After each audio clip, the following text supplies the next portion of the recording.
Hello and welcome back to the Reapers. So I've got myself about 60% through learning the Tomcat. We've got the big things to do now. We've got the radar and all this gump here in the RIO's cockpit. We're going to fire the Phoenixes, Sparrows, radar locks, different types of locks, IFF, TCS, data link, all these RIO controlled stuff that we're going to go through.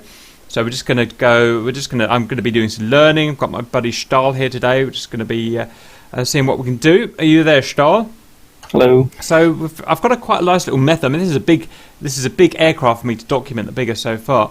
So the method I found that suits well is I have a session with you guys, whoever's relevant, you know, RIO or pilot, just to learn the basics, and then I go and study the manual to get all the official stuff, you know, get it learnt officially, and then I go and put a presentation together for the viewers so they can, you know, tutorial, and that's it. And I've got a bunch of them out now. I've made a few errors and I'll go and correct them later, but essentially it's working okay. So today we're doing what I would call RIO stuff, right? So yes, just so you know, stuff that I've covered, probably no interest of you, but I've done the ICS, I've done TACAN, I've done the radio, I've done RWR, I've done DCM, I've done countermeasures. That's everything that I've done in here. So first of all, let's just kind of frame this all for me, because I haven't studied the RIO at all. I've literally nothing. I just haven't got this far yet. We've got the TID in the middle, yeah. Tactical information display ? I think so, yeah. And can that display? Everything seems to be multifunction in this. Can that display other stuff? It can. It can do the TCS and the. Because I've done the lantern. There's a lantern on it as well. So it's a multifunctional display.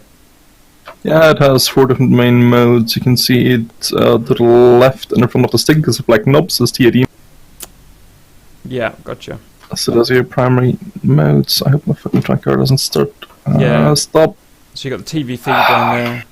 Okay.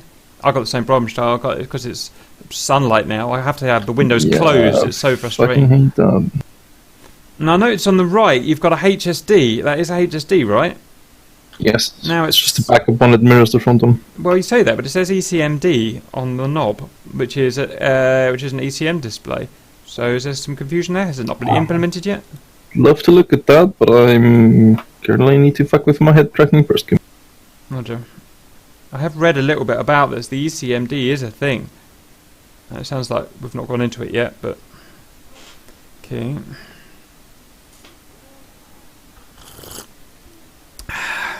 Okay, so what exactly are you looking at? HSD in the RIO. Yes. If you go below it, you see it says ECMD brightness.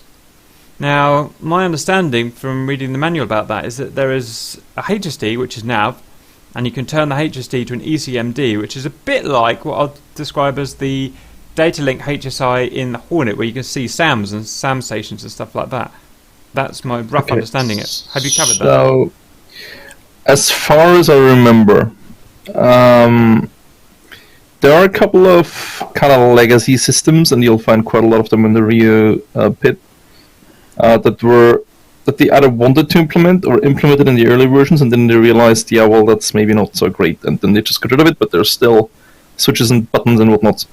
I think that's one of these things. Oh, it's a legacy thing, right? Now just explain why there's no proper information about it. Roger. Okay, because I got to really do a HSD video soon. So that I mean, if you're really interested, there's a video that's called like the RIO School or something by some guy who actually used to work with F-14s for fucking 9 years or something. Okay. And he goes over everything and says, you know, this is a legacy system, that's a legacy system, and this is how this works, and you know, it takes almost 3 hours, but it's really interesting. Oh yeah, Tepper linked it to me. I just can't seem to free up 3 hours. It's either hospital or fucking making vids at the moment. Right, never mind. Enough moaning. Right, and now above the TID, we've got a friggin' oscilloscope. Why have we got an oscilloscope in here? That's your DDD. That's kind of your raw radar screen, also what you use for IFF. So the difference between this and the TID is, first of all, there's certain modes that can't be displayed on the TID. So specifically, those are PD search and pulse search, so that they're really long range and the raw modes, so to speak. I've just got to get a piece of paper to write the shit down. PD, that sounds like pulse Doppler and Doppler to me, is that right? Yep. Sweet, my fucking... No, it's pulse Doppler and pulse, you don't have Doppler as such. hang on. Yeah, sorry, I said that the wrong way around, didn't I? So, there we go. Yeah, absolutely. It's post-stop. Right, so we've got... So, the DDD, yeah? That's what it's called. And sorry, detailed something display? Detailed data display, I think. We've got TID and we've got the HSD down there. So we've got post-Doppler, and so they're two radar modes by the sounds of things. Are they close-in only, or are they... Well, I mean, let's put it this way. Your actual radar screen is your DDD. But your TID underneath is like a combined radar data link and navigation screen, kind of. Shows waypoints. Is the DDD a B-scope, or is it forward-facing? Well, that's the funny thing. It's neither if it's in standard mode, because what it shows you is a rough azimuth, so I guess you could say it's forward-facing in a way, but only in the horizontal. The vertical gives you a closing rate. Vertical gives you a closing rate. Well, if it's given closing rate, that is what post-Doppler tells you, so is the closing rate only relevant to PD? And why doesn't the TID have the... Why can't that differentiate between PD and P? Sorry, yeah, P. What do you mean you can't differentiate between it? So you're saying that DDD, the benefit of it is it can show two different modes, post-Doppler and pulse. But well, I TID mean, can't. Yeah, it's not quite like that. There's two modes, two radar modes that you cannot see on your TID. So the TID is like a top-down view. Yeah. And the DDD just gives you kind of raw returns, particularly if you set it to pulse surge. Then you'll get ground clutter and everything, but on the other hand, it means it is almost impossible to notch. Us notch or them notch? Well, for them to go invisible on our radar. And that would be going into pulse mode, presumably, because pulse Doppler can be notched. Yeah. Yes. Okay. So right. Downside, of course, being gives you everything. You get all the fucking ground clutter back, which, on the other hand, can also be a plus if you want to use it as a ground avoidance radar, which you can do, or you can look for ships for it. Right. Can you use the DDD independently from the TID? In principle, yes, but there's not much you're going to be doing with it other than IFFing you. Really? How interesting. Okay, fine. It depends. I mean, if you're looking for really far away targets, you're going to be using it as well. Yeah, I'm trying to get a basic understanding of why you would use that and not the TID. And so far, because you can't IFF on the TID, and there's certain things you can't do on the DDD. Sorry, TID. Right. Okay, fine. Right, so that's that. And that's all we've got here. Out of interest, the keyboard at the bottom left, is that just for nav alignment, or is that going to be involved for radar searching as well? Not really. Well, I mean, the one thing you do... I mean, first of all, there's you can punch in waypoints there, which are going to be shown on the TID. But what I do, I told you to bind two buttons, cap 6 and 8. Yeah, got it. So if you flip this all the way, the category, all the way over to the right to target data, yeah, you'll see friend and host, so hostile, which is relevant for marking stuff on the TID. So that's the two buttons that let you bind, but you need to be in target data mode for this, otherwise it's not going to work. Yeah, gotcha. Is IFF information going to come from data link hosts only, or can we actually IFF in this aircraft? Can actually IFF in this aircraft. Let me just process that in my mind. Yep, gotcha. Just a bit more effort than usual. Yeah, DCS is changing so much at the moment. I'm getting confused what can IFF and what can't. But yeah, I got it. Right. Okay. Let's head back to basics for a little bit. My understanding of a modern post-Doppler radar, which I'm guessing this is modern, the Org 9, call it modern, semi-modern, is that we have such things as an RWS, a range well scan. So that is us scanning the B sweep left and right and registering the hostile, or registering the returns in memory. And I've never really understood what the range about it is, but I'm guessing it's because we can get their range. And Right, that range or scan. Next, so that's kind of the thing why it can't show you stuff on the TID if you're using pulse Doppler or pulse search, because you just get a return. There's something in the direction, and it's closing or it's not closing. Mm-hmm. Next, we've got something called an SCT, a single target track. So this is where the radar is now, the B sweep is now focused on a target. It's just sweeping left and right over that target at high, about 10 hertz rather than about 0.5 hertz.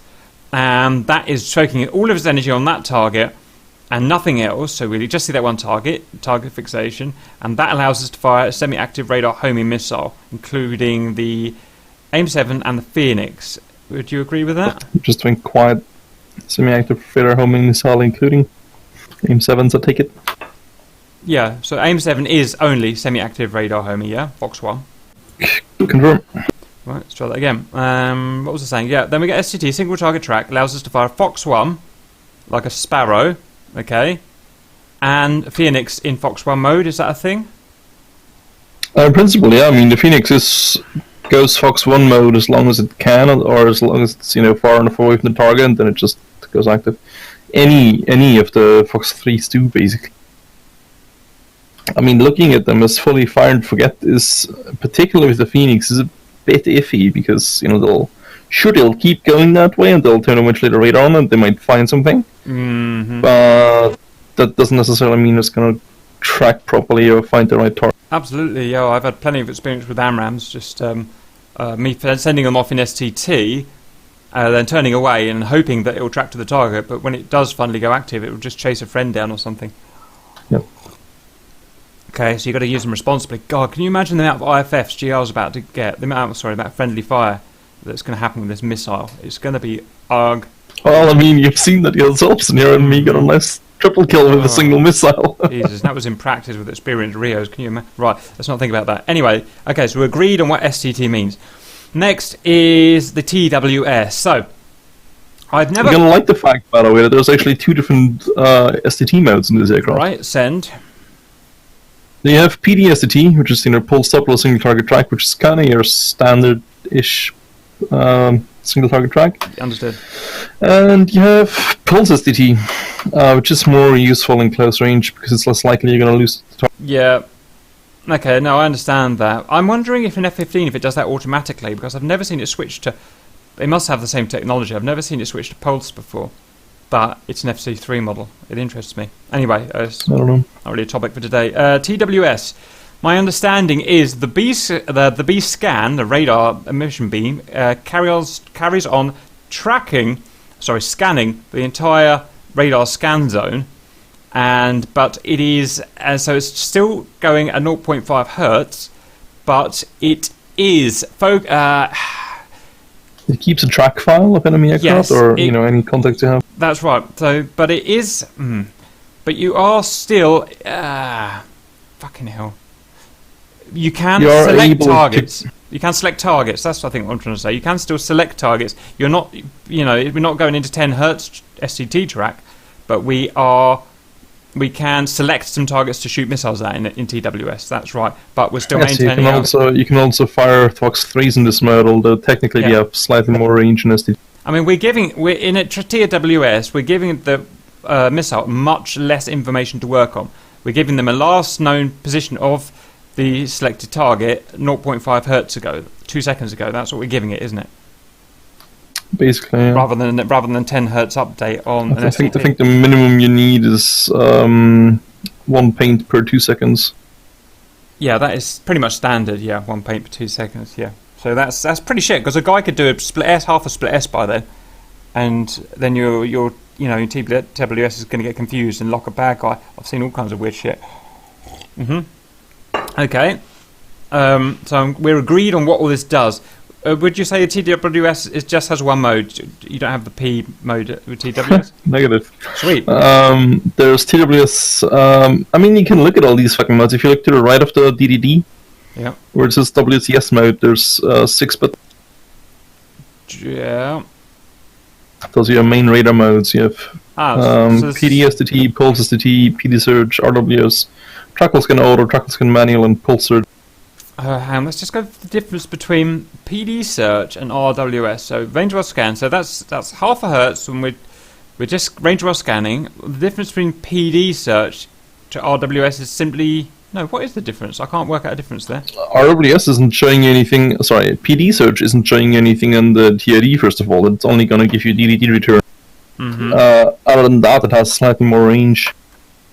But you're not going to get a distance to your target. But do we know any real information why this is different? I mean, RWS is a post-Doppler search. That's what it is. That's what it means.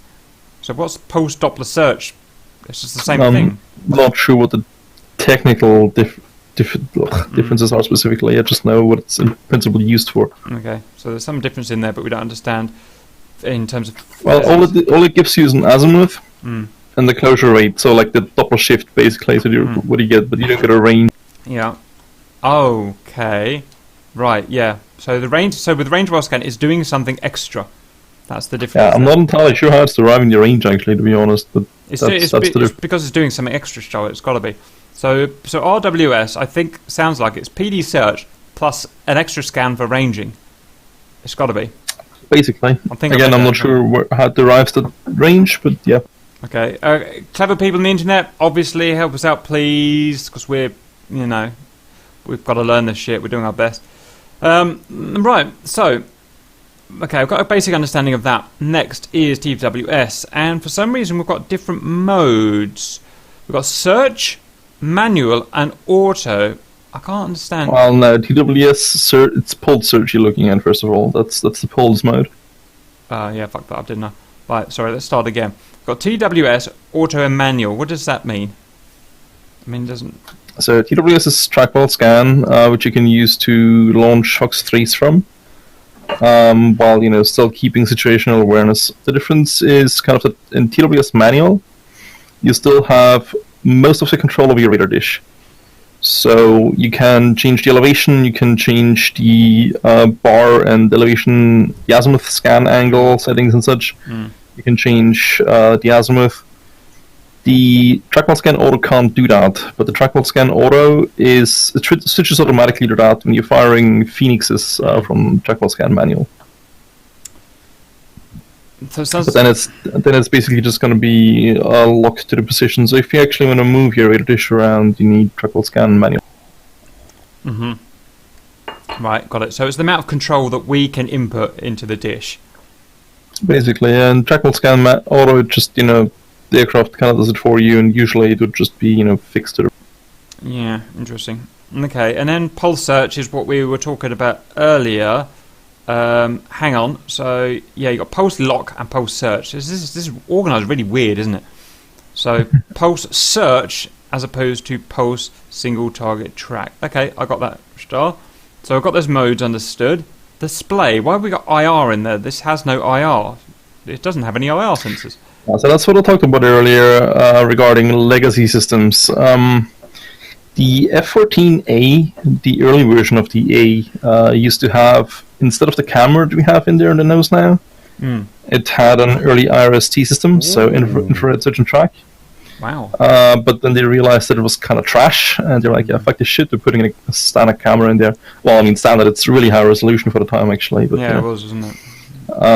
So that IR button has no function, as well as all the switches above, versus IR audio, IR gain, and all the like. That's all of that legacy stuff.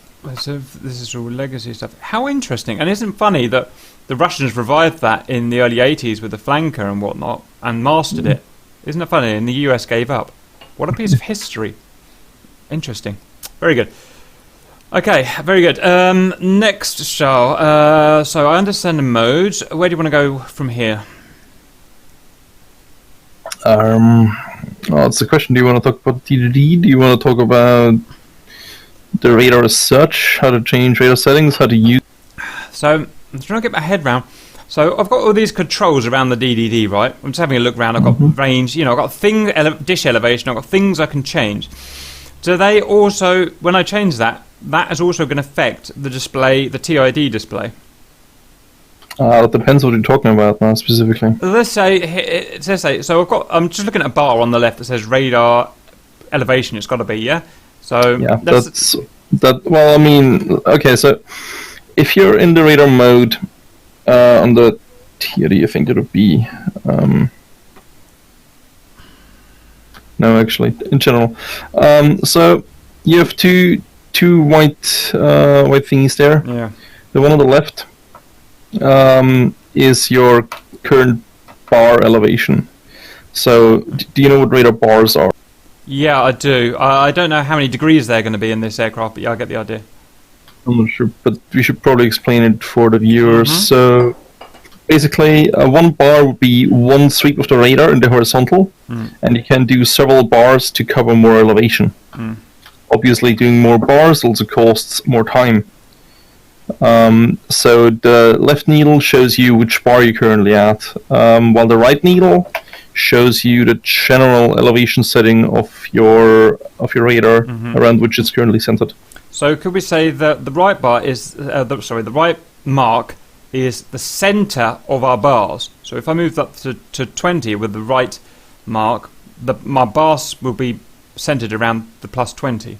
Yeah. So that's your current radar elevation setting. While the bars, well, the left one shows you in comparison where it currently is in the scan. So the left one's going to be bouncing up and down all the time. The right one's going to be fixed by us. Okay. Yeah. So if you look in the DDD, you can actually also see the horizontal scan. The B sweep. Yep. So you'll see exactly. So you'll see every time it does one sweep, you'll see that the bar thing jumps. Yeah, gotcha. Isn't this a great way of teaching radar to people?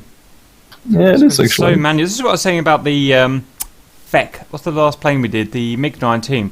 Beautiful way to kind of teach people about radars, because it is, you can see that B sweep going zip, zip, zip, and exactly what it does. Anyway, good. So I've got that. So my question I came to, Stahl, because I'm still trying to get the scope of this thing. Let's say that I elevate my radar dish down with the right. So I put the right mark down to minus 80. It might not be able to go that far. I don't care. And what that's going to do is it can no longer actually see any targets. All it can see is the C. Yeah. Are those targets on my TID going to disappear? Are those targets, without data links set, are they purely what my radar is seeing? Yes. Also purely, you can only see them if you have ranging enabled. You can only see them if you have ranging enabled, and we would have ranging enabled if we were in RWS. RWS, yeah. So if you're in PD search, you're not actually going to see anything on the TID, or if you're in pulse search, you're not going to see anything on the. Yeah, because it's not got the range extra scan, the thing we don't quite understand at the moment. Yeah. How interesting. Very good, Stahl. We've got at the top. We've got what looks like range. Is that just the range of the display? I'm guessing. Yes, but that's only relevant for two different modes, and that is while you're IFFing and while you're in pulse search, as far as I remember. Then the DDD is actually going to show you range in the vertical, but if it's in the standard scan mode, all it's going to show you is closing. All it's going to show is closing rate. Right. Yep. What about when you're in RWS? That can tell us the range, so we should be able to type the range in there, shouldn't we? Yeah, but you do that for the TID separately. Okay. Right. Where do we go next? I don't know. You want to generally talk about the DDD panel, or? Yep. Let's blast away. I mean, there's one thing I'm actually not entirely sure what it does, to be honest. I mean, first of all, I'm not entirely sure what the erases. If you want, you can look it up, see if you can find it. It'll be almost certainly how long it keeps those marks in memory for. Probably. I'm not sure what the pulse gain is. I guess it's probably kind of sensitivity. Yeah, that is something I've seen in a lot of kind of old radars. And I have read about it, but I've forgotten. But okay, that's fine. I'll cover that in the manual then. So I've got an aspect switch, nose, tail, beam. Why do I have to do that manually? Am I telling it what to look for? Actually, what it does, it just kind of centers. Jesus, how do you explain? It changes where your closing rate is centered, so to speak.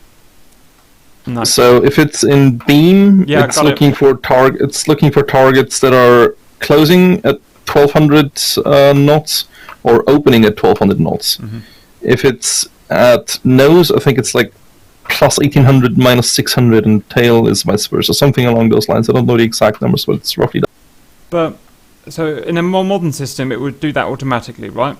It would. So, is it only changing what's displayed, or is it Well, changing what it can actually detect? In a more modern system, you don't usually have a display just for closing rate, so that becomes pretty mature. But what I'm trying to find out is this button here. Is it just changing purely what's displayed, or is it actually changing what's detected? I think it's just changing what's displayed, but you can look at it if you want. Okay, that's quite an important point because if Actually, I think I have that place open in the manual right now. I can quickly check. Yeah. So we're fighting later on. Aspect and VC switches. The aspect switch controls two different things depending on radar mode. In the pulse Doppler switch, it controls the rate processing windows of the radar. Nose at 600 knots opening to 1800 knots closing. Beam 1200 closing to 1200 opening. Tail 1800 opening to 600 closing. So I did get the numbers right. In the short pulse STT modes, the switch sets the system tracking mode to the corresponding echo edge or centroid to counteract countermeasures like chaff and specific jammer modes. I do not understand that quite entirely. It didn't really answer our question. It doesn't say if it's scanning that or if it's... I guess we just find out by our hand, aren't we? Give me a sec. Which is... Search mode. It controls the rate processing windows of the radar. Yeah, I mean it is actually what the radar's measuring. So if it's outside of that, it's just ignoring it basically. If it's outside these limits. Yeah. Okay. Yeah, I kind of get that. Right. And in pulse STT, not STD, you would actually use it to make it easier for your radar to distinguish between countermeasures or trammers and the actual target. I think. Yeah, I get that. Right. That makes sense. Okay, now obviously we slew our dish up and down manually if we like. Is this a slewable azimuth radar? Give me a second. What the fuck is Tebber saying? 43. Should we invite Tebber to the call? Roger. I thought he'd fucked off. I don't know, he said let me help you, Stahl. Fuck's sake. He said he was going. Right, okay. It looks like he's gone. He's I don't know how at least offline. Oh, is he offline? Yeah. Prat. Should be able to add him somehow. Add friends to DM. I tried to call him and it just cuts off your call.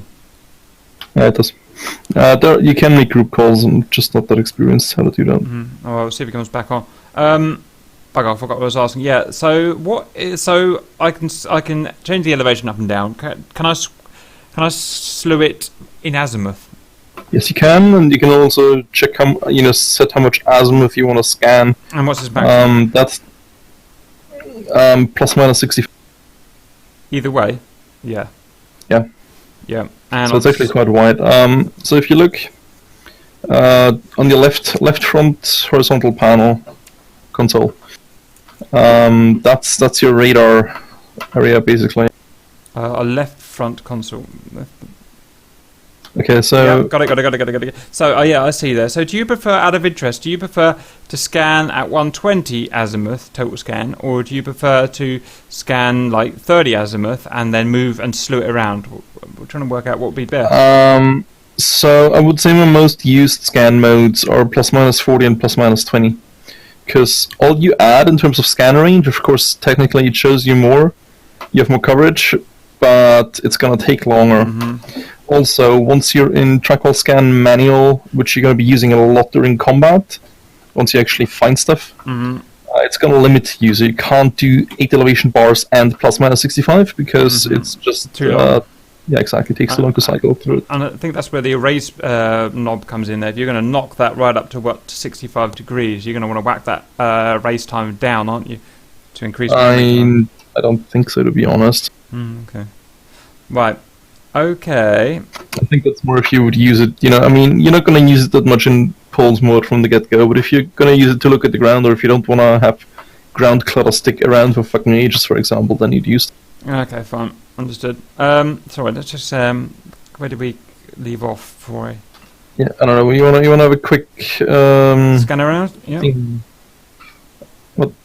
No, I should just quickly talk you through the radar panel on the left, the radar controls. On the bottom, down and left, yeah? Yeah. Let's blast over it. It's not that complicated. You have the stab switch, the stabilization switch. Usually most of these modern radars are stabilized on the horizon. Yeah. You can turn it off if you want. How odd, Stahl. So you can cage it? Yeah. So then it would be, if you set it to out, then it's caged. I've never heard of such a thing, but Okay, interesting. Then you have the azimuth center and elevation center switches. That's where your current scanning center is set. That's exactly what you were talking about. So that's what I have set bound to a hat switch. Otherwise, it's pain. So if you wanted to kind of slew the radar to the left, you turn that left knob, that azimuth left, and elevation. Just wondering how that larger right one, yeah. And same kind of thing. It doesn't say like 20 degrees up or anything. It's just wondering how that works. It does on the TID on the very left side. It should say plus or minus 2 digits. Yeah. Decimal 1 digit. Affirmative. Okay, that's that. And then we've got VSL, that's an emergency thing, isn't it? That's close range vertical. That's vertical scan, lock, high and low. So high is looking really far up actually. So if you have something roughly in front of you, you want to use low. Yeah. So high is local dogfight mode, obviously. Yeah. Yeah, you do not get access to the PAL and what the other thing's called, PML, I think. Modes. Only the pilot can do those. Do you know about them, by the way? What do I know about them? Or do you know about them? Roughly. PAL is a long-range bore sight. Is that right? Yeah, PAL is a long-range and kind of wide, I think, bore sight mode. Mm-hmm. Which is actually pretty good from what I've seen so far. And the PML, is, I think, quite specific, just on your sight. Yeah. Rather tight. I haven't managed to get any joy with the PLM yet, so I must be doing something wrong. You might have to have the ACM cover up. PAL's going to be the preferred mode for most people. Roger. Okay, I've still got to learn about that. Do you know if this is covered in the radar? Those modes are covered in the radar section in the manual. Should be. Well, actually, someone said in chat recently that these close combat modes are kind of spread all over the manual, which is a bit of a pain. I've really been struggling to do this. I've just to find out what taking the ACM cover off does. No one knows. There's no section about it in the manual. It's not mentioned in the manual. Absolute nightmare. Right, azimuth scan, but it doesn't say left or right. Oh, sorry, this is the total width. Yeah, that's plus minus. Yeah, exactly. That's total width. Okay. So if you set that all the way to plus minus 65, you can then look in the TID and it should show you how wide that is. It's quite wide. Does it actually widen that graphical V? Yeah, it does. Okay. Right, that will make sense. Interestingly, though, the DDD is still going to say 30 on it, is it? Those bars? That's going to... Yeah, the DDD doesn't really change the symbology as such. But it does react to the change in scan width, does it? Yeah. Interesting.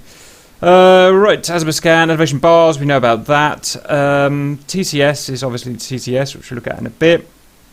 Yeah, I mean, we could quickly talk about two things. Oh, one thing I'd say. Underneath the elevation bars, you can see a slave switch, where you can select which of the two sensors, the radar or the TCS, is slaved, if any. So default is TCS, which means the camera is slaved to the radar. Yep. You can actually do it the other way around as well, if you feel lucky, and slave the radar to the TCS. Or you can just have them independent of each other, and, well, it's... But you can't get a... Can you get a lock graph? Can you get a optical lock? Yeah, it is an electro-optical system that responds to contrast. It's quite clever, actually. So it's a bit like a targeting pod, really. Yeah, but or Mavic something. Have you worked out what it's actually used for yet? I haven't managed to find a use for it yet. VID, if you're within reasonable range, but too far away to see what you're actually looking at. Also, you could see when you splash something, for example. I've got that currently set to HUD. Is that all right? What mode? Am I looking at the right thing here? Oh, slave. Scratch it. Yeah. Confused what you're looking at. So, slave. TCS. In-depth. What's in-depth? Independent. Let me just figure this out. So neither slave to neither. Yeah, got it. And, the one you switch it to is the one that's slaved. So TCS means TCS is slave to radar. If you set it to radar, means radar is slave to TCS. Roger. Right, so I've got field of view now. Yeah, that's fine. Acquisition mode, so you're going to be able to so that's an optical acquisition mode. What is it? This is TCS class MVR. What's MVR? The rest is just TCS stuff. Yeah, fine. MVR is the recorder. Is it the recorder? Got to be a recorder. Yeah. Oh, what's it called again? That stupid recorder. I forget. Betamax. VHR. This is before VHR, isn't it? This is reel-to-reel shit going on. Okay. Right. I've got a good feel for that. I think it's something video recorder. Roger. Let's not waste any time on it. I'll research that. Okay. Just having a look back up to the DD. So we've gone through that. So that's how I control my scan zone. I'm going to call that a scan zone area. And that down there is the TCS. One thing also about the DDD, you see 4 lights there. It says ANT, track, RD-ROT, JT, and IROT. Having a moment. Above the DDD. Yeah. Yeah. So ANT track means you have something locked up in a proper single target track. AD rot, I actually forgot what exactly that is. That's like a slightly degraded lock from what I remember. It's not as good. JT would be you're tracking a jammer, which is also less accurate. And IROT would again be for IR sensor, which is not a thing anymore. Which is legacy. Right, all fine. That, we've got brightness, pulse video. What's that? Is that just a graphical thing? This is a graphical thing, isn't it? It's got to be. Yeah, I'm not entirely sure what that is all about, to be honest. Forgot. Feels like it. Okay. Right, very good. One more control we kind of glanced over so far. That's opposite of the aspect one. Yeah, VC. Exactly. So if you switch it to VC times 4, that's for really high closure rates. So that's going to compress the closure rates by a factor of 4. And there's also another mode at the bottom. I'll quickly look it up on the manual because I've got.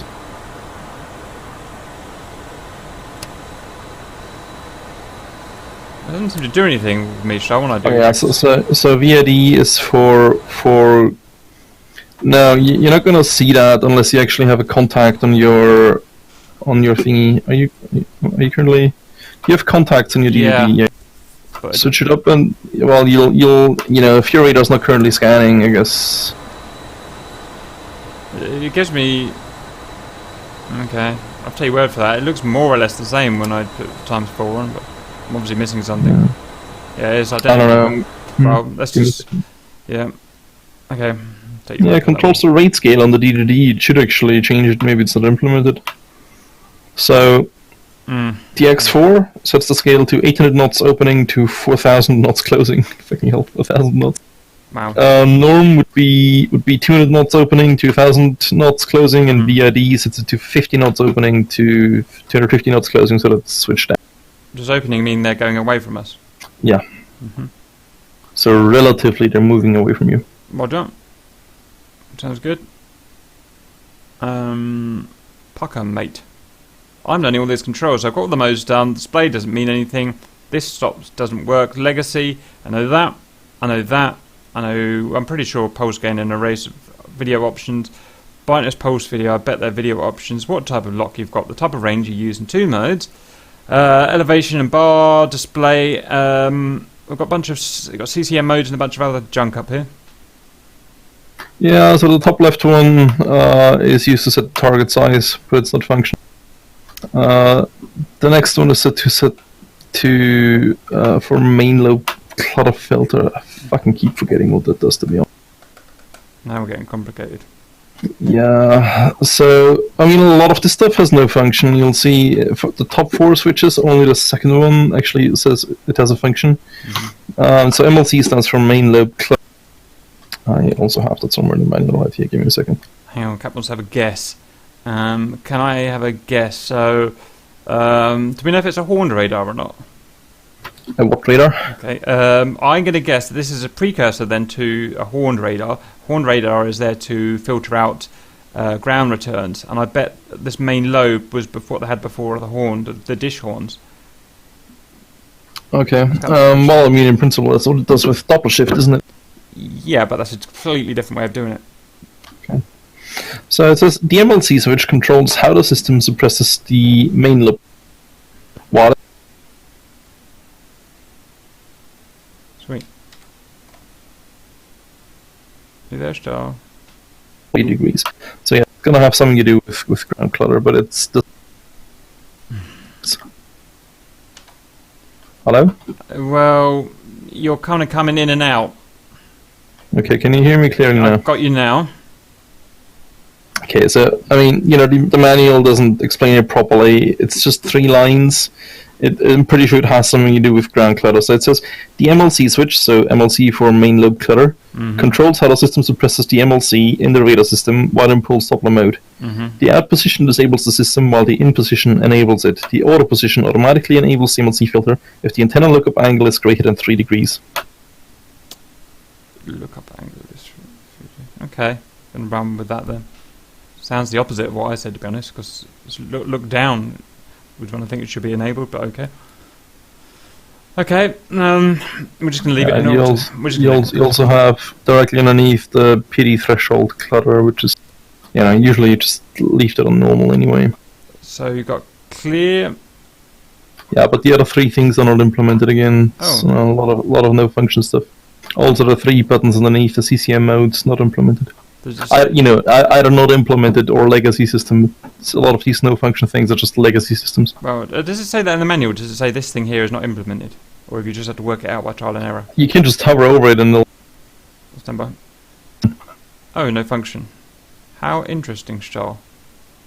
Okay. Well, to be honest, that was actually really easy. Okay, so it's going to get more complicated, I'm sure. So that is the radar. That's how you do the radar. Do we move down to the TID next and start having a look at that? Yeah, I mean, it's all, connected to the radar. It's not quite as easy. Alright, let me get my understanding. Nav mode is nav mode, obviously. You'd never have anything other than INS, am I right? Yes. Contrast. Oh, I mean, unless you have some nav system damage or drift or something, then you can switch it over to different modes, or, when you're lining, obviously. But other than that, usually, yes. Yeah, roger. Right, we've got some warning lights around here, and I guess we'll find out what they are when they come on.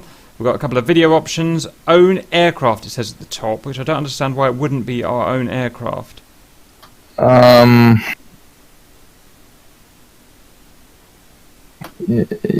fuck, what was that again?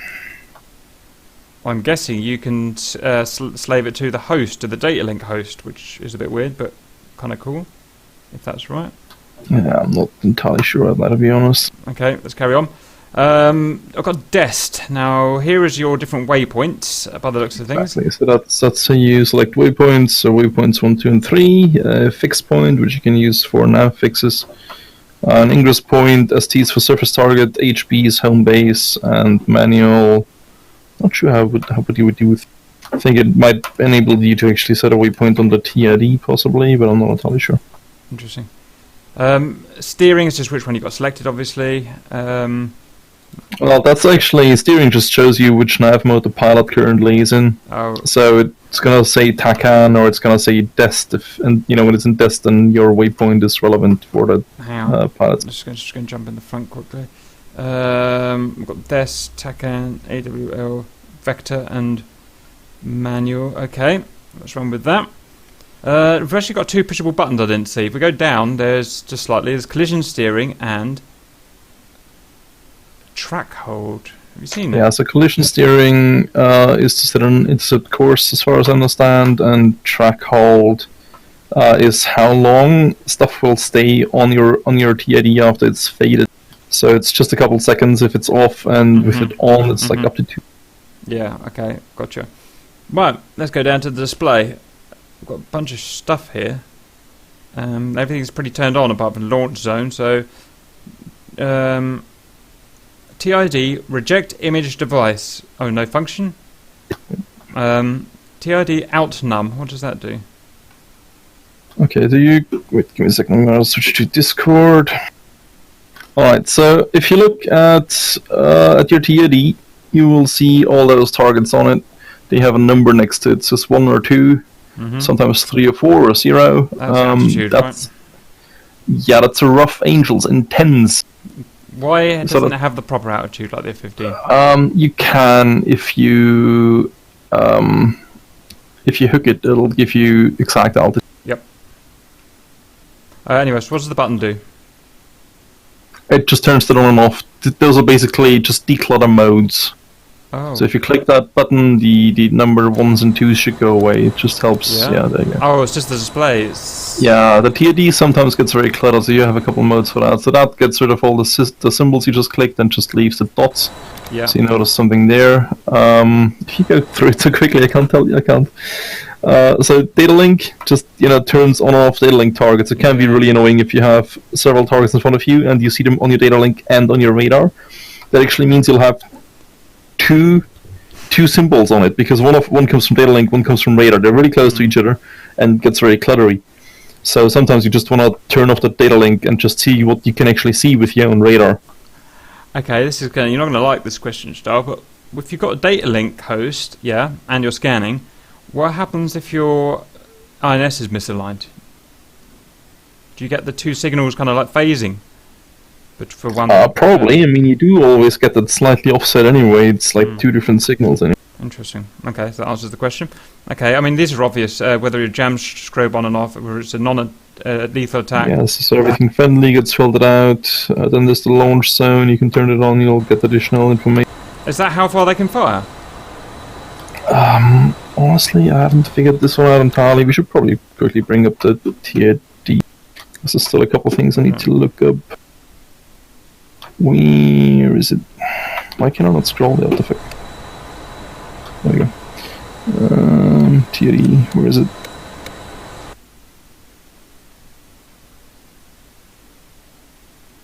Is it part of the... Must be part of that.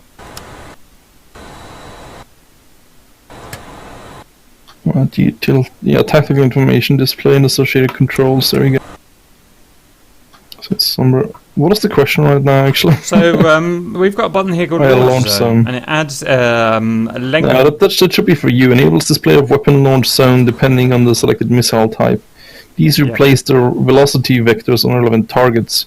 This function is automatically enabled by the WCS 60 seconds prior to a target entering maximum launch rate. How do I know what weapon I've got selected? That's over here. So it also gives you a weapon readout on the TID. It should, on the HUD and on the TID, it will say at a PH and then a number for Phoenixes, how many you have left, and SP for Sparrows, SW for Sidewind. Oh shit! But so do I need to arm the station and choose the weapon type? Yeah, is that what I would do? No, actually. Oh. Not for air-to-air stuff. That's air-to-ground stuff. Right. We need to do that. Where do I do this shit? It's a front seat thing. I'm not entirely sure. Pilot selects the weapon. I was unsure. Right. I don't fly it. I don't know how to. Okay, we're just gonna have to. Yeah. Okay. Fair enough. Turn launch zone off. I've never worked out what the word vector means in this aircraft. We've got velocity vector. What does? It doesn't matter. Yeah, I see. It's just where they're going. So, yeah, but that also depends. There's two different modes for this. So if you look at the bottom left of those buttons, there's this TID mode. You'll see the first one is G&D stab, so ground stabilized. That puts you in the center of the screen with true. And also the velocity vectors that are attached to the symbols on your TID are true. On the other hand, if you then switch it to AC stab, which is more your classical kind of radar thing, where it shows you in the back and everything else in front of you, that is going to switch to obviously relative heading, relative to your nose, and also relative velocity. So those vectors are now closure rate rather than true heading and speed.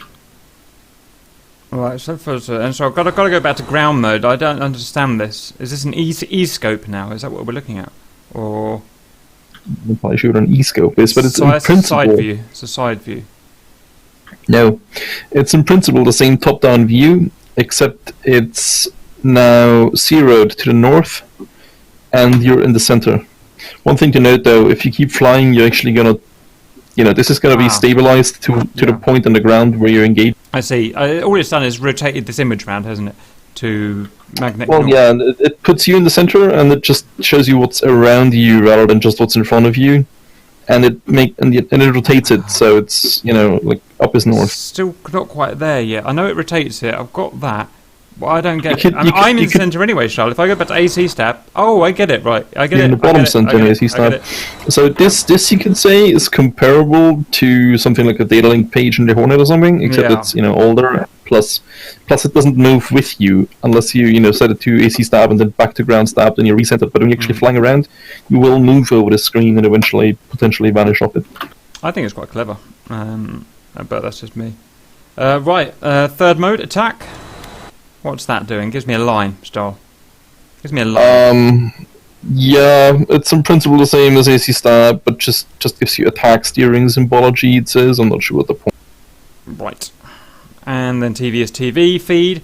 I've got some little ranges obviously of display. I've got some numbers on the left. Minus 50, 0, 0. So 0, 0 is the elevation. 50 is... I'm not sure. Do you know what the 50 is? Yeah, so it's the upper scan pattern limit, it says, and the other thing is the lower scan pattern limit. Right. So we've got to figure that out. Upper scan pattern, lower scan pattern. So I think it has to do with... Yep, you're by elevation. Our elevation center, doesn't it, clearly? So let's change our elevation. You ready, Charles? Watch this. Watch this. No, it doesn't. In fact, it just hasn't done what I've asked it to. You see, I'm changing that style, and you know what it's not doing? It's not changing the elevation. Is that because I'm in some automatic mode? Is it because I'm in TWS auto? Yes, put it to TWS manual and you'll be able to, or pulse search or RWS or anything. So, back down.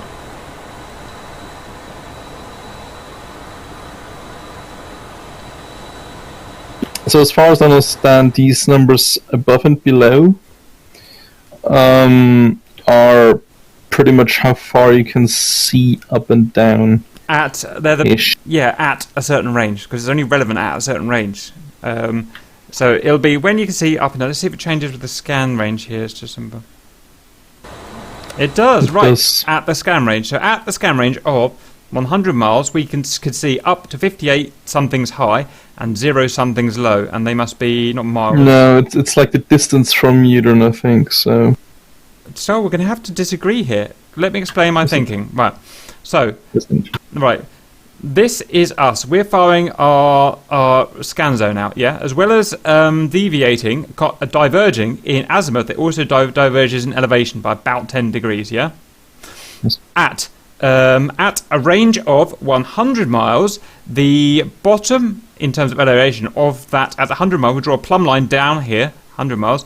The bottom of our elevation scan zone will intersect it at ASL 0, and the top of that diversion will intercept it at plus 58,000 feet ASL. It's got to be how it is. It's got to be, because nothing else is relevant. Hit me. yeah, that's pretty good actually. Yep, okay. That's easy. You usually put up more of a fight. Next, we've got 348 on the left. It must mean something to do with bearing, heading. So it depends what exactly you're looking at. You do have two things there. Mm-hmm. So if you have something hooked, you should see a target closing rate. Mm-hmm. So plus or minus something. You probably don't. Give me a second. I'm gonna look at your screen. You should be looking at my screenshot. Well, I'm kind of going back and forth because it fucking freaks me out if I can't look around myself. So you currently don't have the close rate. If you actually hook something, which you could do by just pressing the first D10 of your trigger and then putting it over target and then pushing in. Stahl, I don't want to do that yet. I want to know what 348 and 170 and IN are. AN or AH. 348, 170 and IN. I'm circling with my cursor. Yeah. Where the fuck do you see AN? It's AH, isn't it? Oh, IN. Yeah. So the IN should be a navigation status. Not entirely sure what that's... Wait, are you... What's your current live mode? Yeah, it's your navigation status. I'm not entirely sure what IN specifically stands for. That's weird. Okay, we'll go with that. And the other two things, just say computer run indicators in the manual. I think you can pretty much ignore it. Okay, understood. Right, do you want me to get a hook on one of these guys? Sure. Before we get a hook, is it worth going through these 4 little dudes down here? Yeah, absolutely, we can do that. Should also talk about how you can actually turn the radar on and off. By the way, that's the DCS switch on the front right. Yep, that's right. So when it's in standby. Yeah. So if you flip it forward to XMT, so emit basically, then the radar's on. Don't forget that when you're taking off, or when you're fencing in. Standby means TID's on, but radar's on. No emit, yeah. And goes for the camera. You have that to the left of it. Roger. Is there a warm-up time for this thing between standby and turn on, or off and standby? Bound to be. I think there is, but it's not really been an issue for me. So if you just have it on standby anyway during the cold start, you should. All good. It's these four we're going to talk about here. Yeah, so those are basically what your hand-controlled unit actually slews around. So if it's on TID cursor and you push the trigger to half action, you can slew it around on the TID. If you set it to DDD, you should be able to do the same thing on the DDD, if you're in the correct mode at least. It depends on what you're currently doing. Mm-hmm. So if you set it to pulse search, for example, you can do that. You'll get a DDD cursor. Right, okay. RDR is fun because if you're not in super broad scan right now, then you can actually slew around your radar horizontally using this directly. It's not super useful, but it's... So that's just another way of slewing your radar, so it's another way of doing that, is that right? Yeah. Don't see why that really needed, but okay, fine. Yeah. IRTV is just directly slewing a camera, so if you set your TID to TV, you can then press half action trigger, and while you're holding that, you can slew the camera around. Is that what that says there then? IRTV, yeah, I got you, right, understand. Yeah. Right, so that allows you to take control of your TCS. Right, getting there. So the main mode for this is going to be TID cursor, like 90-something% of the time you're going to be in there. Roger, going to unpause now. Half press. Okay, I press and hold, and I've got a little circle, right? Yeah. Now the number on the right is moving around. I'm just going to ignore that. That's okay. So I'm going to hook something. Ready? I'm going to hook this dude here, and hook. Okay, I've hooked him. Pause. What I see is RA at the top left and BR at the top right. Do you agree with that? Yeah. So that's range and bearing. Range 31 miles. And bearing 0. That bearing is relative, I think. So it's like 70 degrees off to your left. Understood. Yep. Also, if you would unpause it again for a little bit, you'd see that the RA jumps back and forth between altitude and range, and also MC. So with a hook, I can get an ASL. Okay, understood. Do I unhook him as well? Well, yeah, you can. Okay. Now I want to hook more than one, and I'm in TWS. I'm going to go back to auto, by the way. Stand by. You can't do that. Yes, I can, Stahl. Why would you say that? It doesn't really hook more than one. A hook is kind of like a Inquisition single target thing. You can't hook more. Okay, so it's just that you can inquire one target at a time, right? Yeah, you can track more than one, but you can't hook more than one. Right. What's next? We're going to track something. Well, technically, you're already tracking something. You can switch it to single target track if you want. That's those buttons next to the DDD on the right. So you should just hook it and then press single target track. The northern and east thing at the top, is that our I think position? It's on ship right now, yeah. Yeah, Roger. Sweet, I started my flare program. What do I want to press? I've forgotten. Any of the two STTs. Yep, I'm going to go pulse STT. So usually I'd go for pulse Doppler, unless when you're getting below 10 miles or so, you want to go. Yeah, okay, right. So what I've got some more information now, Stahl. Let me tell you what I've got. I've got him locked up. Okay, everything else has disappeared because it's STT. I understand that. We've got his range. We've got his relative bearing. We've got his plus his azimuth on his relative elevation on the left. Is that right? The relative elevation. No, that's closing rate. He's currently coming at you, and you're flying towards him. So that adds up to 703. Right, and the thing on the left is that relative rate elevation. Yeah, so it's saying he's 2.54 degrees plus. That's what it means, isn't it? Yep. Yeah, it means it's slightly above you right now. Beautiful. This is a good job. You've got a cushy job here, Stahl. I thought this was going to be ugly, but it's actually relatively usable. Relatively. Yeah, I mean, it's a lot of work, particularly if there's a lot of contacts, but it's not unusable. But it's all about communication now. How are you going to communicate this information to me? And we make decisions. Who makes those decisions? Who gets the priority decision? There's a lot of work. Well, to go there's a over couple here. things you should work out before you actually go flying with a pilot. So one of those is, for example, who fires missiles? You fire that kill BVR. Phoenix? It's all obvious. So you fire BVR, I fire ACM. That's Yeah, simple. but some people will also just, fire them as the pilot. They can. They absolutely can. No, the pilot doesn't have the information also- to do that, Stahl. He doesn't have the information at hand to do that. Well, he can also look at the TID from the front Yeah, seat. but he hasn't got the situational awareness of the RIO. Yes, I agree that it's usually better to let the RIO do that, but it is important to communicate that to the Yeah. pilot that you're going to be the one firing. Okay. Also, countermeasures, for example. Both in principle can use the countermeasures, which means you're going to double up if you didn't talk about it. It's not technically true, Stahl. I only get a tiny bit of control of the measures. You've got the programs. Yes. So I'm Doesn't gonna, mean the pilot can't fire them. it's your job, Stahl. You're going to do it. Yeah, I fully agree. It's just these are things that need to be communicated. Yep. You need to know who does it. Otherwise, it's going to cause confusion.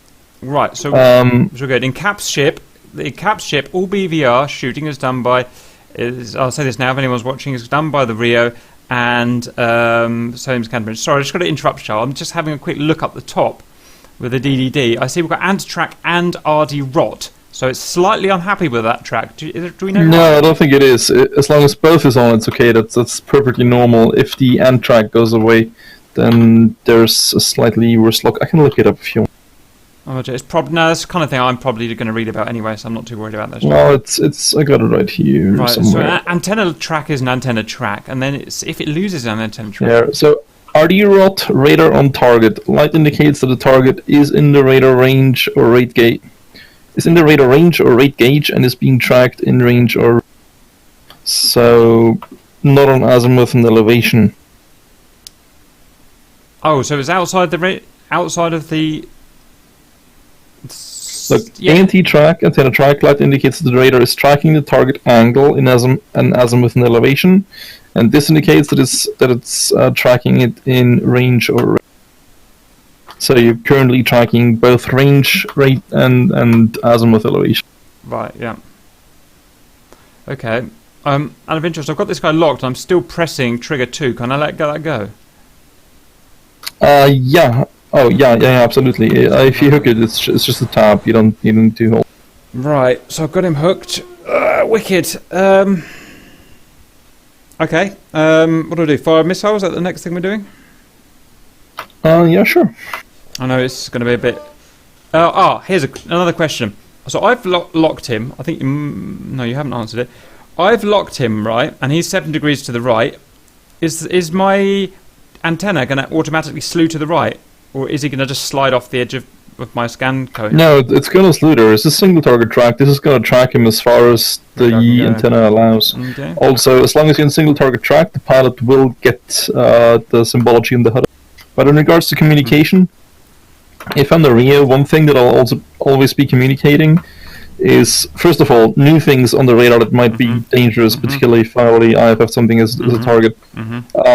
Also, range and elevation and rough heading towards the nearest enemy. That is something that's important to know. That's generally what I'm primarily focusing on. Roger. I mean, what? Sorry, go ahead.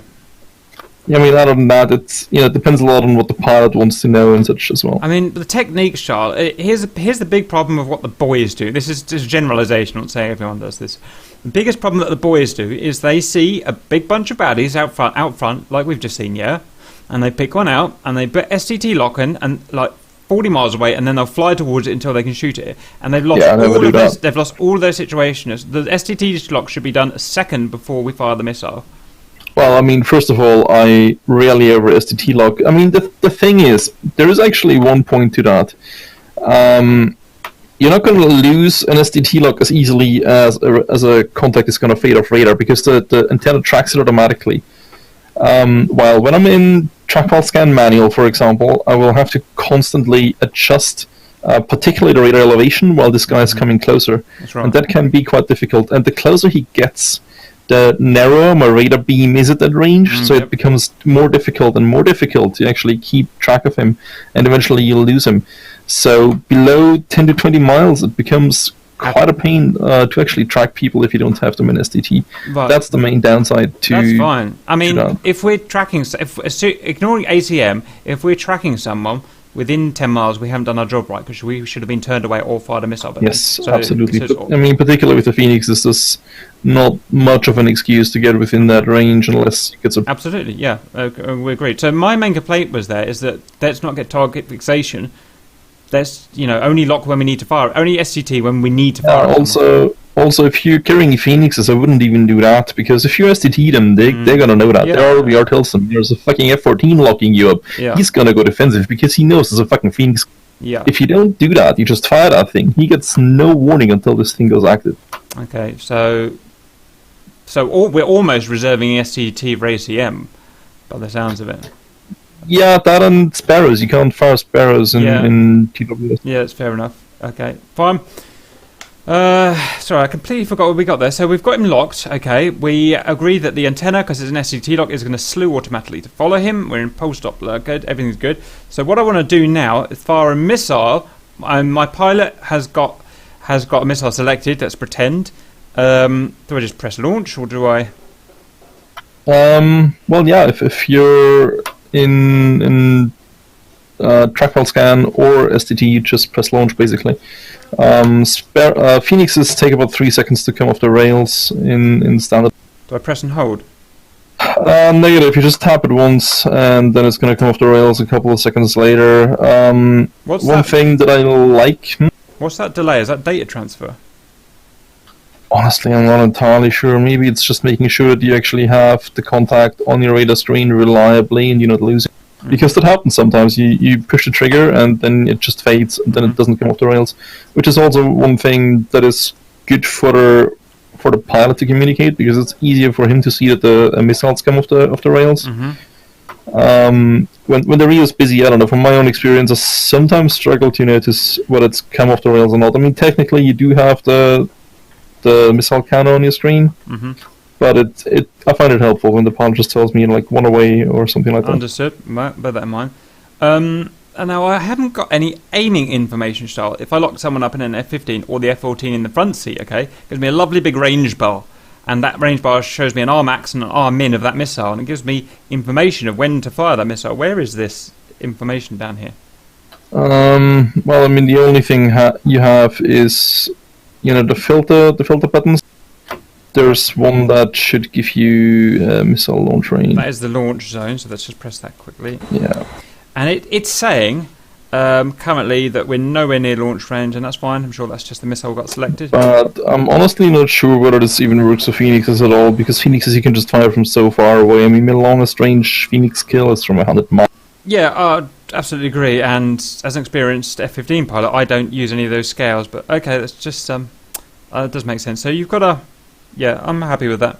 And I'll look. I'm still interested exactly with the launch zone, exactly what that tail means, but in more detail. But I'm going to find that from the manual, I think. Okay. No, I think it should just be No, like is it the maximum? Yeah, but what I'm saying is it R max? Is it R no escape? Is it what? I think it's max. If you look at it, if you look in the TID, you see these lines that are going away from your own ship. Like the interrupted lines. Yeah, what do they mean? You can also see those, by the way, in the radar V when you're in standard scan mode. Yeah. Those indicate range, so every line and every gap are 20 miles each, 20 nautical miles. Is that so you can see currently it's 27 miles, so he's like one line and a little bit away. So it's called yardsticking. Okay, so we've got yardstick there. Okay. So if you look at this is the launch range you have here is going to be a bit over 10 miles maybe, which should be I guess about the theoretical max range of an AIM-7. Yeah.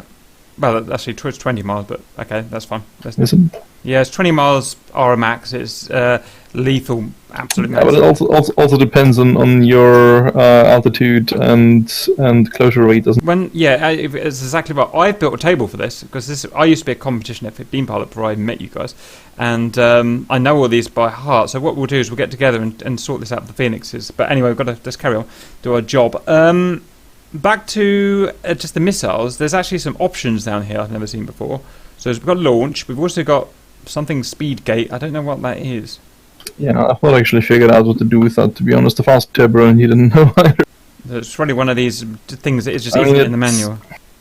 I mean, in principle, it seems like it would be some kind of aspect thing, because, it says near, nose quarter, tail quarter, I'm frankly not entirely sure what that does. Well, let's put that in our notebook to try not to keep asking, someone's going to know. Internet, please, what are these? Probably, the amount of people who've got following us now, we've probably got X-14 pilots in here. Okay, what's that? Fine, Stahl. I've got a good handle on the radar now. And to be honest, actually, I don't need to ever become good at it because I'm not a RIO. But as long as I've got a handle, if I want to unlock this guy, I press trigger 1. You just change the radar mode back to TWS manual or something. So one thing to note, by the way, if you lose a single target track, it's going to revert to the long range basic mode.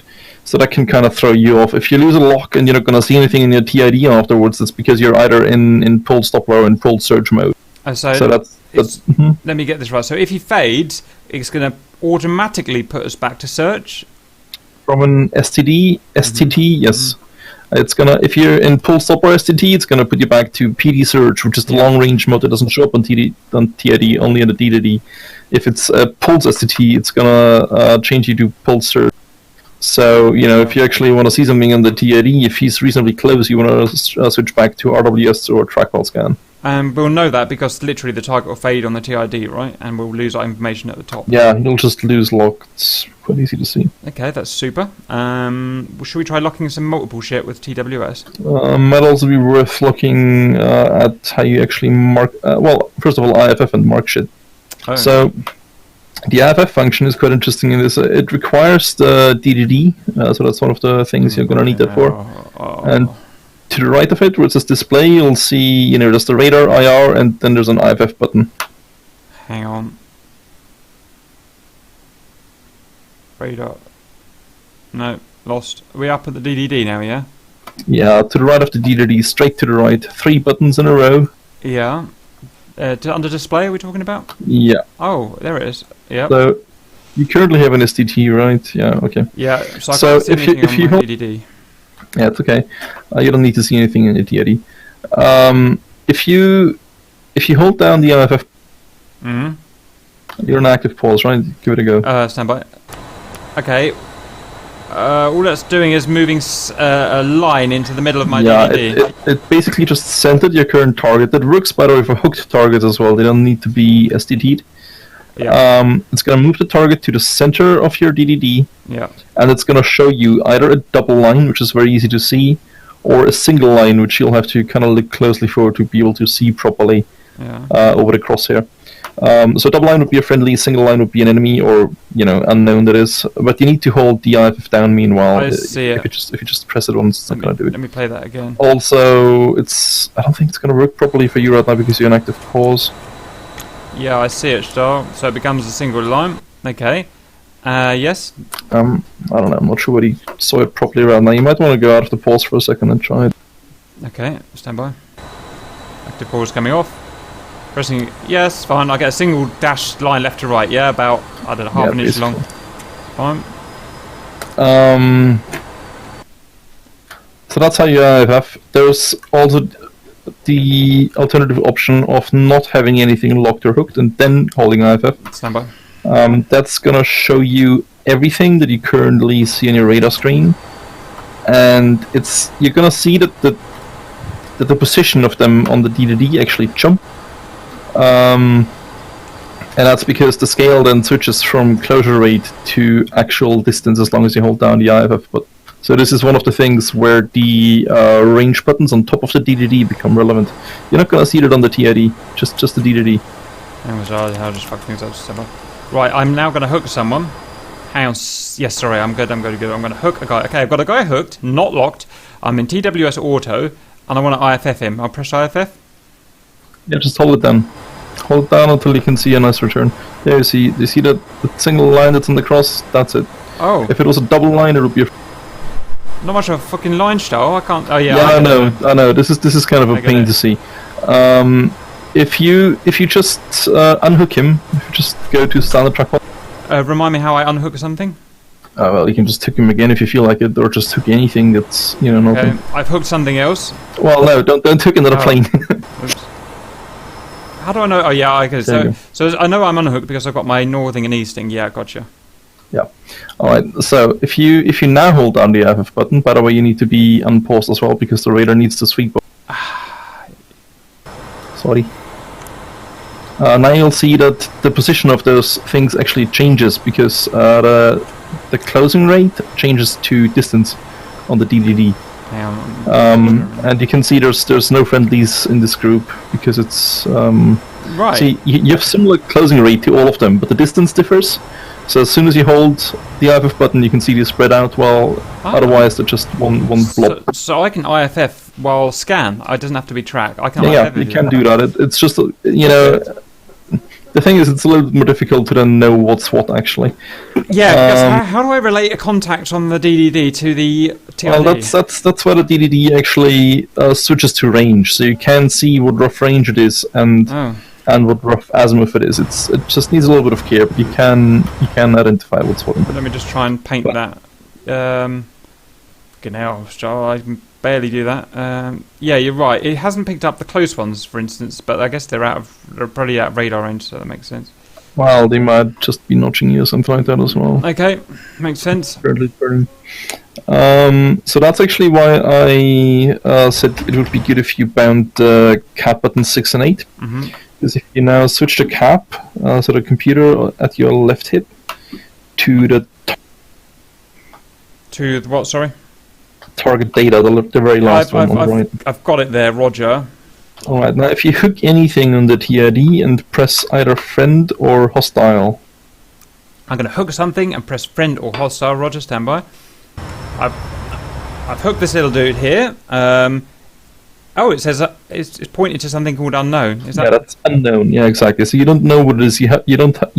That's okay. So regarding TID symbology, as long as you have a half box on top of something, that means it's being picked up by your radar. If the symbol is on top, it's always being picked up by your own radar. Yep. If it's on the bottom, it's a data link symbol. Yeah. If it's half a box, that means it's unknown. If it's a chevron, that means it's hostile, and if it's a semicircle, it's a friendly. So you can set that yourself for pressing those buttons on the cap. I'm sure, but while this is unknown, it's a bad guy. Why is it unknown? What am I missing here? Well, you don't know that. Like, nothing has identified it as a hostile, but you can do that yourself. It didn't give you a good IFF return. So what you do is you turn to your cap and you press the hostile. How? I don't know that it's hostile in a real operation, though. I'm missing a link here, Stahl. Why would I say? What does that do? Telling him it's hostile. That's gonna change the symbology on the TID. Oh, so are you saying that if I'd IFF'd him correctly, then I could mark him as hostile? Exactly, or friendly if you feel like it. Now I understand. Right, so I can mark him. Right. Exactly. You see, there's a chevron, that means he's now marked as a hostile. Yeah. If you want to set him as a friendly, you can press the other button and he'll have a semicircle. Oh, there's a lot. So that's why I personally like to have these bound, because it becomes a pain in the ass if you always have to turn there and manually click it. So the big question is, are we transmitting this over data link? If you're in the auxiliary mode and talking to your friendlies, then yes, but you will get this kind of info from AWACS. Oh, this is a lot to take in, Stahl. So what you will often see, for example, if you see something on your radar and on your data link, you will see two symbols very close to each other. And on the bottom you'll have a chevron, which means your AWACS tells you it's an enemy, but on top it'll be a box, because your radar doesn't know. Yeah. Right, so this is where the data link comes in handy, because it's doing all this constantly for you. Yeah. Also, it shows you things that you're currently not actually looking at with the radar. It tells you where to look.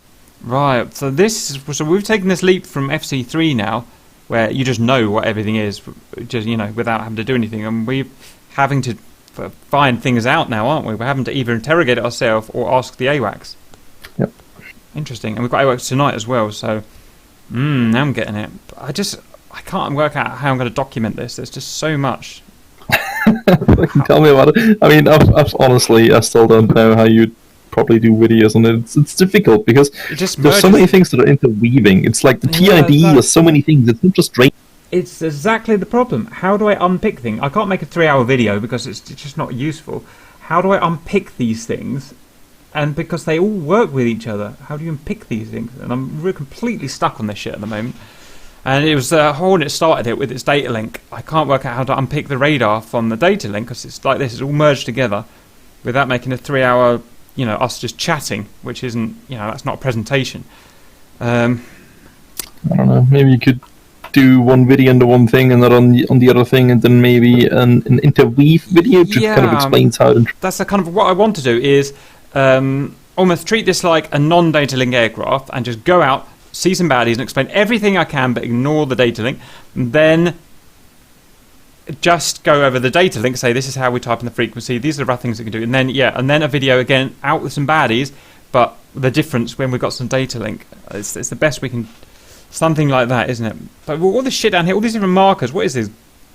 Ground map, do not attack, IFT auxiliary launch. What is all this bollocks? Well, I mean, this is kind of like the early version of an MFD or something. The MFD buttons in an A10 or Hornet that you have just you can and stuff do. I don't actually know what SPL is. I think.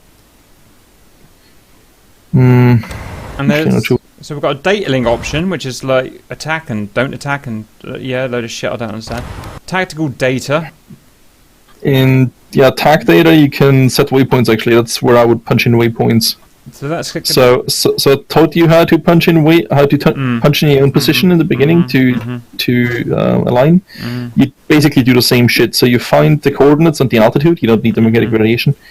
And you just, press waypoint 1, and then you start punching in the coordinates and the elevation, and then you have your fucking waypoint set. So that's nav shit, right?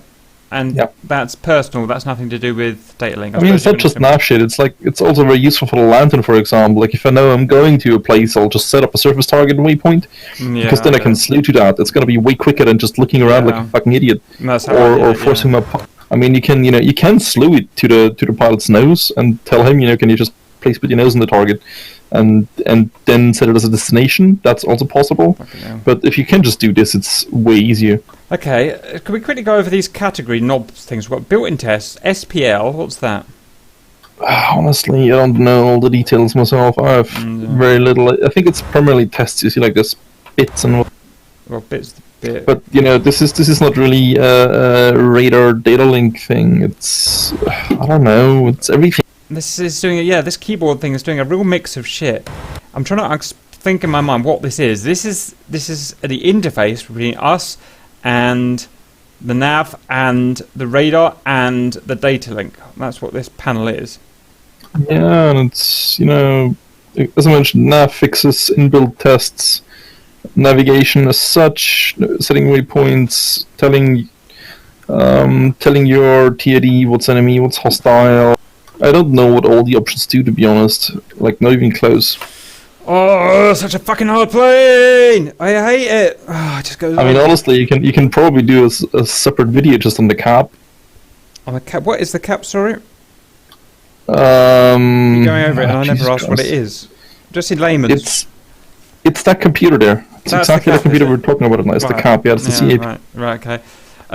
Okay. Well, at least I'm getting an idea of what that is, and this is our interface with our nav, our targeting, our data link. Okay, let's segment this off. So I've got to segment that off in my mind. We've been through all the buttons. I've got a good idea how to do stuff. We've talked about how you mark stuff up for us, and we can Is that if I mark something up as friendly, and I'm in a flight, non-host data link, will that automatically update the other boys' stuff? Or we've got to send... Only if you're in the auxiliary data link mode. But then in principle it should. Okay, go have a look. So basically there's you could say two different data link modes. There's centralized if you have an AWACS or something, which is the normal mode that you're going to be using. Yeah. And then you have the auxiliary mode, which is within a flight. Mm-hmm. So, well, do we start going through data link now? I don't even know if we want to. I don't think I want to.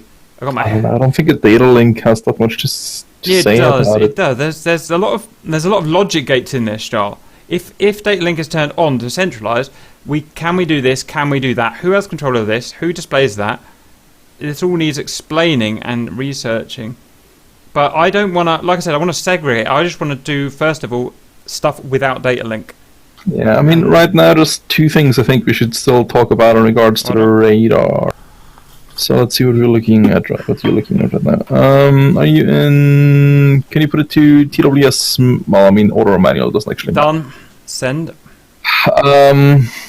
You need to someone get into air mode and select Phoenixes. Yeah. Okay. So this is going to be ugly because what's going to happen here is Jess is going to fuck shit up. See if I can get it done quickly. Friendly, 265, 45 miles. Oops, hang on. So many buttons. So many buttons.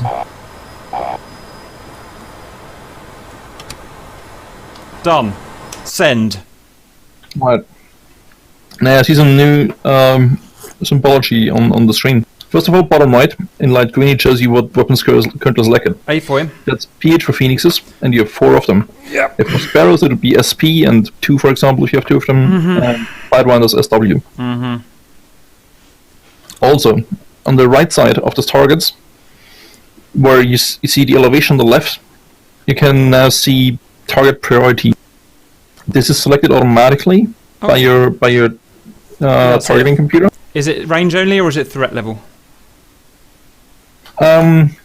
Targeting priority in principle. So if you start rippling off Phoenixes right now, then it's going to fire first at number 1, then at number 2, then at number 3, then at number 4. That's how you fire off multiple Phoenixes at once. So you have to be in TWS, either auto or manual, both work in. One thing to note: as soon as you fire one, it's automatically going to go to auto, and you want to leave it there as well. Yep. Because yep. Okay, I don't need to know why. I understand. Yep. Because it'll also adjust your radar to make sure you have proper tracking, basically. Yeah, I get it. What you can do, if you look at the bottom left, where, like very bottom left of your send again. Next to the launch button. Oh, fuck, I'm having left side, dashboard, very left side. Got it. So first of all, you should see the launch button. I think is actually glowing right now. That means it's hot. Why would it be hot? Fire. What makes it hot? Because we've got a weapon selected. Yeah, you have weapon selected. You are in air mode, and you have your master arm up. So if the master arm stand, for example, this would not be glowing. Yep, understood. Bottom left of the launch button, you can see a big white square button that says next launch. Yeah. So if you want to skip one of those targets in the launch sequence, that you push that. So it's already made a launch sequence, even though I haven't selected these targets. Is that right? Yeah, it does it automatically. It kind of does it based on the range from there. I mean, if you look at it, for example, it's going to lock up the closest 4 things that you haven't marked as friendly. It's not working, so I'm pressing launch and it's not doing anything. Have I... You're not pressing launch. You're pressing next launch. That's the one that skips through the launch sequence. Right. So if I were to fire, it would fire a missile at this man here. Then I press next launch and it would go to number 2. Oh, it's not going to fire this one. The ones that have numbers on the right side are the one. Look, the one that you have currently hooked is marked as a friendly. It's not going to fire. Oh, I haven't got him. Are you saying I haven't got him locked? Do we need him locked for TWS? No. But you have the guy hooked, and it's not going to fire at him because that guy is marked as a friendly. Look, there's 4 targets that say 2-3, 2-1, 2-4, and 2-2. Mm-hmm. Those are the ones it's going to fire at. It's going to first fire at the one that says 1 on the right side, then the one that says 2 on the right side, then the one that says 3 on the right side, then the one that says 4 on the right. Mm-hmm. And you can like hook one of them, for example, now, and then just press next long. Actually, I'm not sure you need to hook him, but I'll do it out of good practice. So stand by, prepare to be hooked, sir.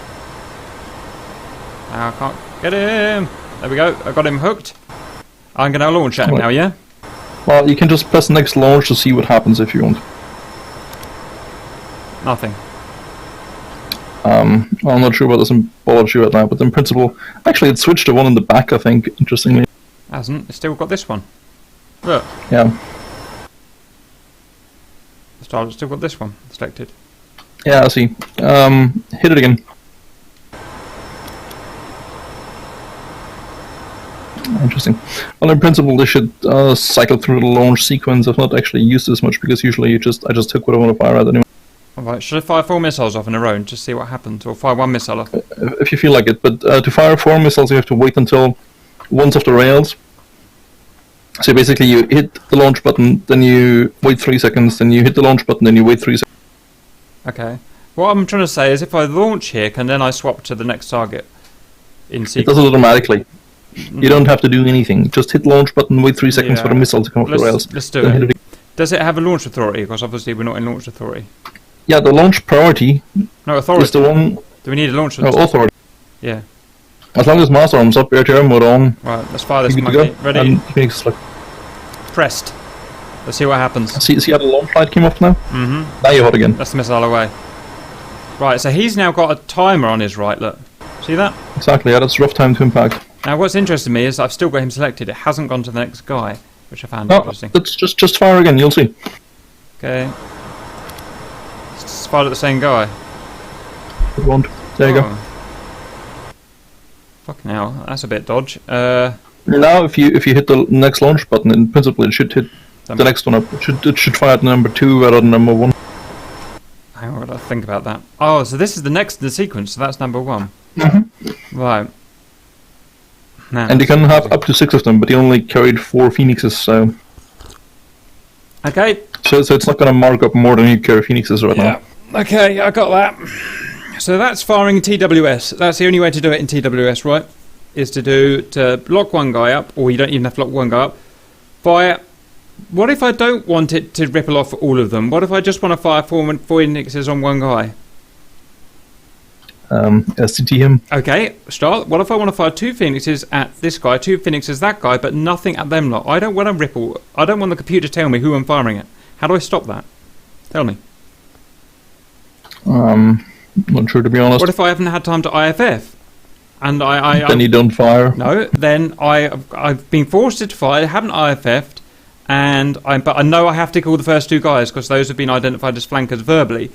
How do I do this? I don't want him to have... Well, first of all, that's usually not a good reason to rifle off 2 at once, because if the first's going to miss, the second's going to miss. No, I want 2 on him and 2 on him. What I'm asking here is, I don't care about the missiles, how do I have control who I shoot at in TWS? And you're telling me... I'm not sure you can do that, to be honest, as such. No. But you can... The reason I'm getting at is because in the F-15 you can choose all of these. I'll choose him and him. They'll both glow. And then you can ripple 4 missiles off at each of these and nothing off at anyone else. Why can't we do that in the Tomcat is what I'm trying to find out. I don't know, because it's an early aircraft. Okay. I mean, we can look it up. Maybe it is a way to do it. That's something I'm going to look into. I'm not aware of any. Guys at home, you understand that obviously that's something we want to look into here because... But yeah, I mean, in practice, honestly, you're not going to need this because you're not going to fire off 2 missiles at once to the same guy because either they're both going to miss or they're both going to hit and it's useless. It's a way.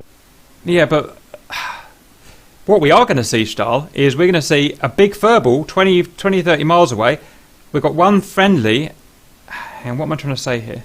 So you're saying the way you choose is you just mark the friendly as friendly and just fire blindly at everything else, basically. Okay. Yeah, you can do that. Here's an example. You've got a friendly in there. In fact, you don't even have to have a friendly. You've got a big bunch of baddies. We want to fly in there. We want to fly at the 2. We want to fire only at the 2 flankers. We don't want to fly at the 6 Cessnas. Then I wish you the best of luck because you can't tell what the flankers are on your radar. Well, they say that they're the hot ones. They say the hot ones are flankers. The Cessnas are flying home, even though they're still baddie technically. So I want to choose just those 2 to fire at. So, all right, I think we've made our point, and the answer is we don't really know. So that's fine. So that's TWS. What else have we got, Stahl?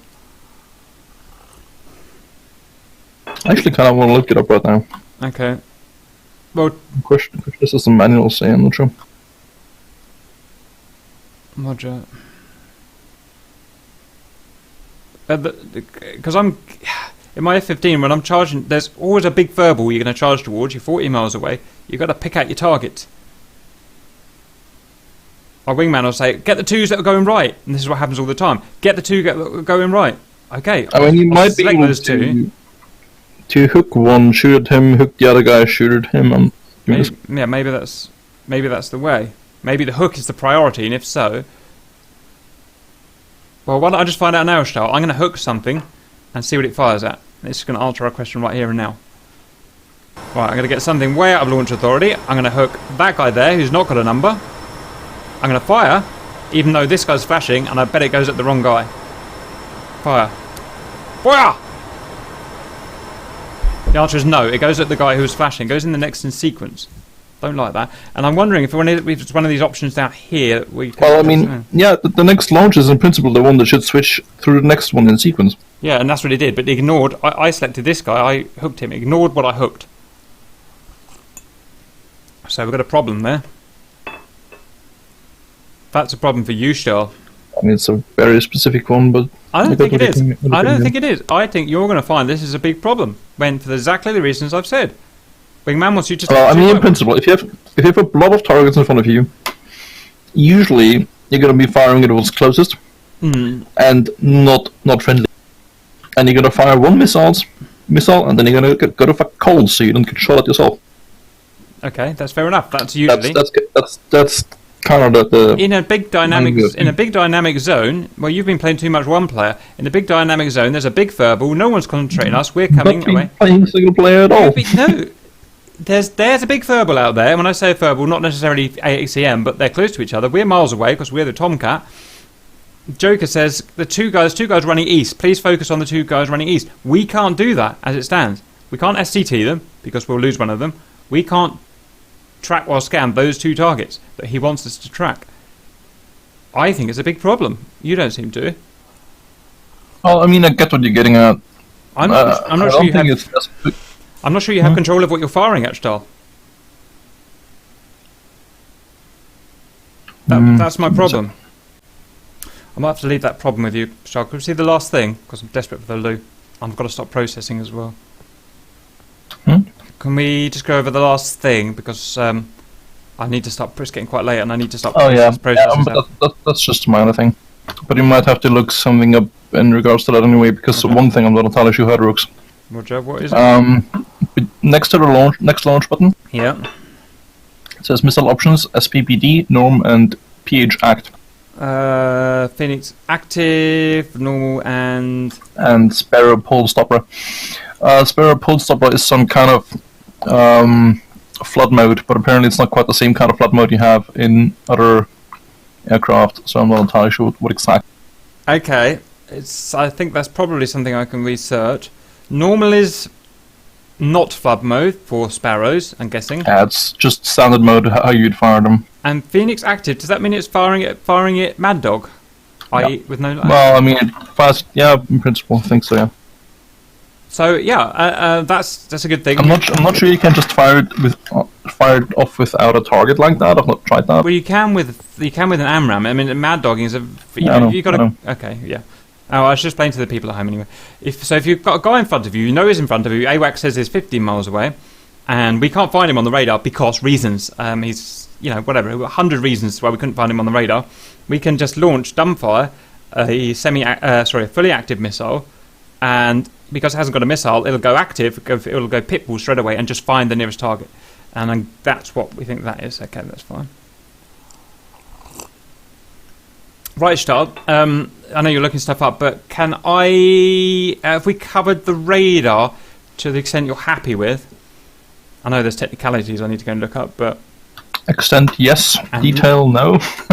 Okay, that's... I've got an idea of how to use this radar. But that's not down to what we've talked about. That's just down to my lack of knowledge in some regards. So yeah, that's fine. And data link that we're going to just separate that. Okay. Good. Right.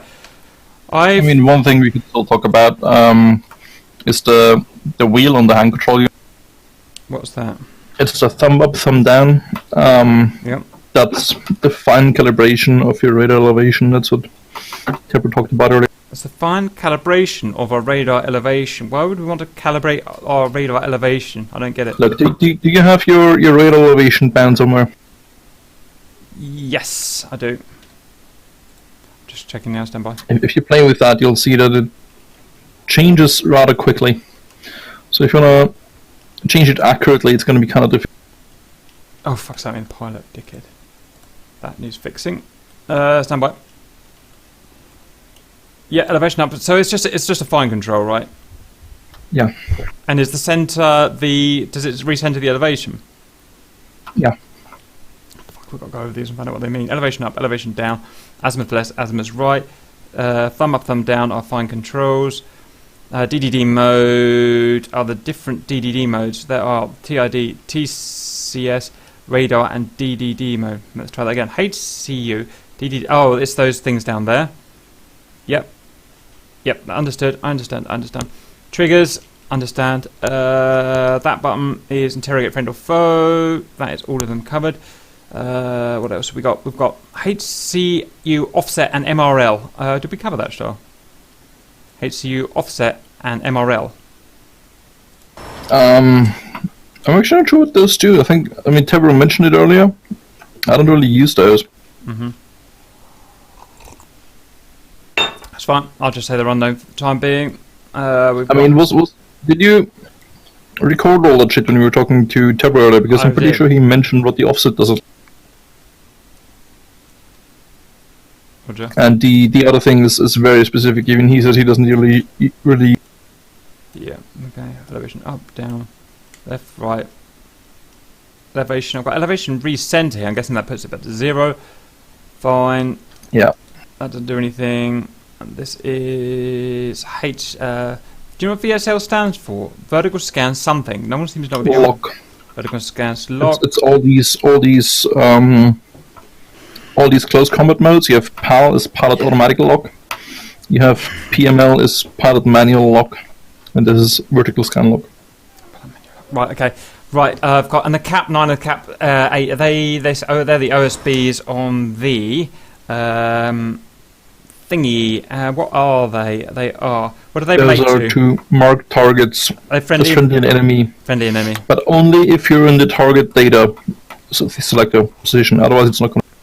Only if in the target data. Right. Brilliant. Okay, so I've got to shoot because I've been holding this Wii in for about 5 hours now. And I recommend you do not use it in nav. Otherwise, you're going to do some weird fucking nav fix. Oh, chap. Beautiful. Okay. I'm going to go and start putting some stuff together.